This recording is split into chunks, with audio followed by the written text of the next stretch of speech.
शिंग शिंग मजबूरी में चेहरा दूसरी तरफ घुमा लेती है। डिनर के बाद दोनों हाथ में हाथ डालकर होटल से निकलते हैं। शिंग शिंग पीछे पीछे ईर्ष्या से देखती रहती है। इसी दौरान जिंची को दुकान से फोन आ जाता है। 3 लड़कियां खुशी खुशी घर लौट रही होती हैं। उनका चलना बिल्कुल बचपन जैसा लगता है। अभी थोड़ी देर पहले ही वे छत पर लोगों की बदमाशी का शिकार हो रही थीं। सामने वाले ने कोई खतरनाक सा फॉर्मेशन बना लिया था। उन्हें नहीं पता था कि जिस लड़की को तंग कर रहे हैं वह टाइक्वांडो की एक्सपर्ट है। अगले ही पल सब भिड़ जाते हैं। शिंग शिंग बाएं घूंसे और दाएं किक से सबको पल भर में गिरा देती है। यहाँ तक कि सरगना को भी दीवार से चिपका देती है। गुंडा सरदार तुरंत माफी मांगने लगता है। कहता है कि आगे से कभी लड़कियों को परेशान नहीं करेगा। माफी पाने के लिए वह उनके लिए एक वॉक भी करता है। लड़ाई के बाद सब सिगरेट पीने जाते हैं। वहीं उनकी मुलाकात हाल ही में ब्रेकअप झेल रहे जिंची से होती है। वह एक बड़ा सा टेडी उठाए खड़ा होता है। सीधा साधा लेकिन हैंडसम लगता है। शिंग शिंग का दिल तुरंत धड़क उठता है। उसे सड़क पर उससे पहली मुलाकात याद आ जाती है।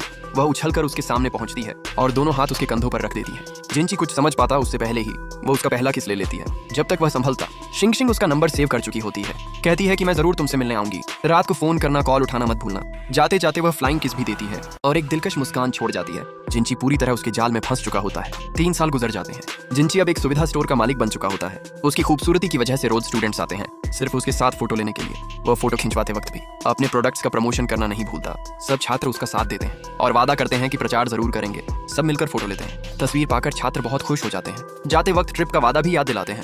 फिर भी दुकान का कारोबार अच्छा नहीं चलता। काफी सामान एक्सपायर हो जाता है। सेल गिरती जा रही होती है। वह चाहकर भी कुछ नहीं कर पाता। उधर उसके पिता बीमार होकर अस्पताल में भर्ती होते हैं। पहले दोनों बारी बारी से दुकान संभालते थे। अब उसे अकेले ही सब देखना पड़ता है। वह लगातार 2 दिन 2 रात नहीं सोता।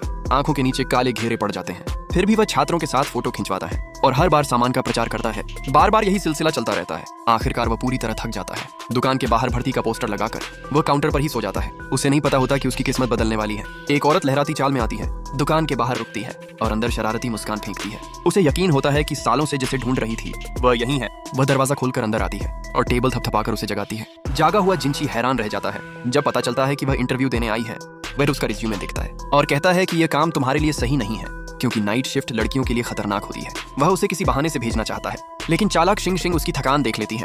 वह उसके लिए फलों की चाय बना देती है और टॉयलेट जाने का बहाना बनाकर चली जाती है। जिंची चाय पीते ही फिर से गहरी नींद में चला जाता है। जब उसकी आंख खुलती है तो खाली दुकान अचानक ग्राहकों से भर जाती है। वह घबराकर काउंटर की ओर भागता है और शिंग शिंग से कहता है कि तुम अभी पास नहीं हुई हो, मैं बाद में फिर इंटरव्यू लूंगा। ये सुनते ही शिंग शिंग वहीं ड्रामा करके रोने लगती है। कौन किसी खूबसूरत लड़की को रोता देख मना कर पाता है। बेबस जिंची उसे नौकरी दे देता है। अगले दिन शिंग शिंग काम पर आती है और उसकी माँ को पहली नजर में पसंद आ जाती है। जिंची हैरान रह जाता है। उसे लगता है इसकी सोशल स्किल्स बहुत खतरनाक हैं। वह उसे काउंटर समझाने लगता है लेकिन शिंग शिंग उससे भी ज्यादा प्रो निकलती है।